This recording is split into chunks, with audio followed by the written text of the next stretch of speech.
so you can get in. And don't mind the time, forget all that's been.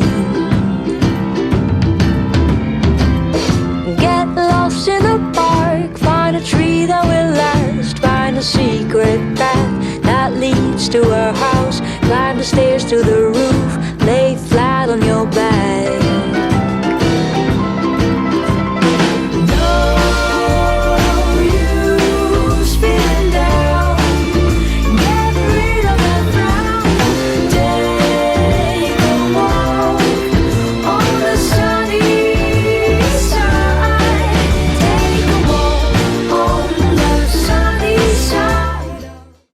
What's up, everybody? It's Andy with unknownphotographer.net, and I am here with my friend Anita, which I am super excited about. She's an amazing family portrait photographer here in Seattle, and she's going to teach me all about this because I have absolutely zero idea.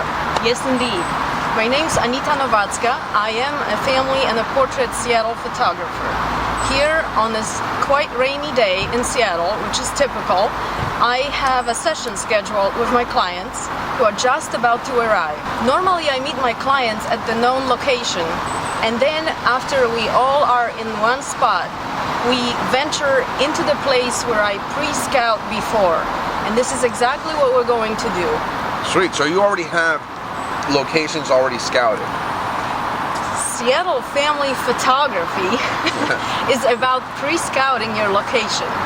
You can't think about it while you sit on the sofa. Yeah. You have to talk to a client a few days before or a day before your session, and then think about what location suits them, what location suits you, what location suits for the light that's going to happen, and go from there. So I've been scouting. All right, so let's go get this thing done. Fantastic. I want to learn. During family sessions, it often happens that while you wait for a client, they will be late, and I don't get upset about it. There is so much to do to prepare a family to meet me on the family photo session. There is so much for a client to gather. There's much. I mean, they have kids, right?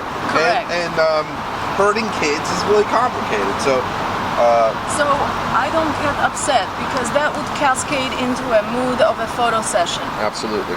I meet them with a smile and the attitude, and I'm just grateful that they showed up. I know what's behind of the scenes of getting children together, just like you said. Yeah, absolutely. And my clients are 15 minutes late. Yeah, absolutely. You can't get upset. You know, and it happens too in like commercial photography. You can't get upset because if you start the session upset, it's going to ruin all your photos because your energy will project onto those photos as well. So just make sure that even if somebody's late or something happens, And this is actually a great sound. It's a great sound of a child crying because soon the child will be smiling. Consider the props I brought.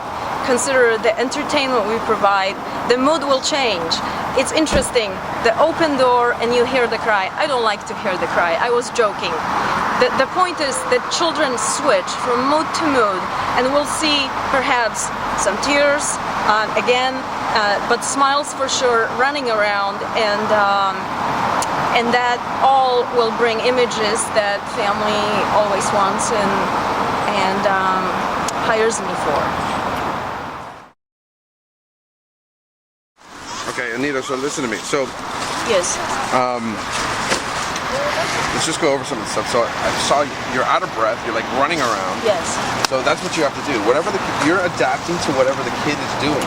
So if the kid wants to run, then you're running. Indeed. You can't really control the kids. That's what you're saying. My style of photography is a family photojournalism, yeah. And I also call it directed photojournalism because at some point you do switch the gear the way it suits you as a photographer, the way you want to direct the flow of photography. So I like that the child is free and running, but at some point I would like to bring more to it and enrich the photo session the way I envision it. Okay, so at the beginning you let the child kind of take control of the scene. Correct. Right? And then you start reeling the child in. After the child gains a little bit of trust with you, it's like, oh yeah, she'll play, and then why don't we do this? And I saw that you grabbed a piece of a leaf from the ground and you gave it to her to give her some props, and so it's kind of, you're kind of building that relationship with the child, which is something that's really cool. It's all about relationships. It's relationships with parents, with the child, who fortunately is smiling at me. Yeah, absolutely. And that's another thing. These are repeat clients of mine. She smiles at me because she has known me since she was born. So But that's even if she didn't, these techniques still apply. Yes. I love it. The whole series with the berries. Wonderful. Child is happy, color is there. She's still doing her thing, even though I want her to do another thing, because I have a plan for another portrait, but I have to stay with it. If I break that energy away, I will have an unhappy child, and we don't want that. Danny, would you stand behind me and ask her a question what she got? Do you have a berry? Is that a berry? Give Anita a berry.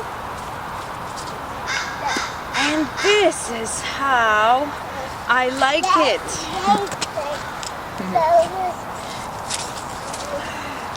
Now, you see, she's doing exactly what I want to happen. I would like to photograph right here, and I would like to make a family photo right now because the child is almost ready for that. How do you know she's almost ready? She got on the bench. That's one level of readiness. She's off the bench now, but we'll see. Come here. Come here. Look at that. You guys sit together. You sit together. You stand behind me and just go nuts with it. Just go nuts. What is that? Is that a flamingo? Go nuts. Yeah. Go nuts.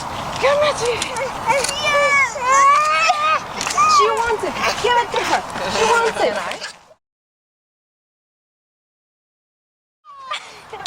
Danny! Danny! Nice!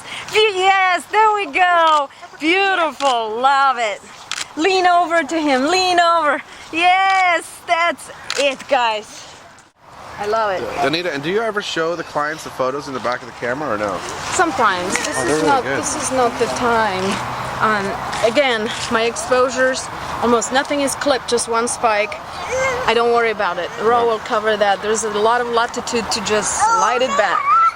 So you never show your clients some of the images on the back, or? Sometimes, but in this case, I know the light is fabulous, and they keep going. They show me that they are full of energy, so I don't need to entertain my client at this point.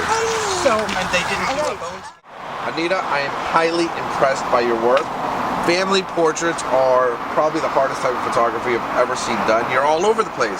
You're running after kids, you're getting in the mud, you're getting dirty. You did an amazing job. I'm totally impressed.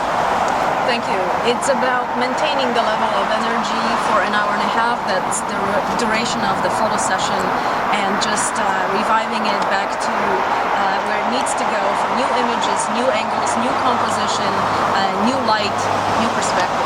Yeah, I really noticed, one of the things that I noticed the most was that when the first shots were coming, you know, the baby got out of the car and she was all excited, she wanted to run around, and you were just like, run, be free, you know, and then you're just following her around and shooting, and you were telling me that you kind of just let the baby run its course at the beginning to like exude some of that energy, and then you start wrapping it in and start bringing it in with the baby. You got it. You Yeah. got it. This is about starting from the child wants and then adding a parent, another parent. Try with 3 parents. It may not happen for a long time. At some point, the booty goes in the mud, and you perhaps have the shot. You just and you have to hope that this will happen. You can't get down that into an hour and 20 and perhaps not there. It will happen in the editing too. I will find the images that they like, want, and love. It's another thing. All you did was keep a really light setup, right? Correct. Yeah, Correct. keep it as simple as possible, people. 70 to 200. She's got a 50 with her camera body. You brought a whole bunch of extra stuff too, a reflector, a flash just in case, even though you're only natural light. Correct. I didn't use it, but normally sometimes the reflector comes in to put the yellow into people's faces because we lack the yellow in the Northwest. But in this case, it was not necessary to bother. Too much energy. The child loved everything. No still points. Absolutely. The point of this entire video: be prepared for the unexpected. That's pretty much what's going to happen, right? Great. Let's go get some beers. Let's. It's Andy with unknownphotographer.net. We're out of here. Begin where it ends, and to begin, knock on that door so you can get in. And don't mind the time, forget all that's been. Get lost in the park, find a tree that will last, find a secret path that leads to our house, climb the stairs to the roof,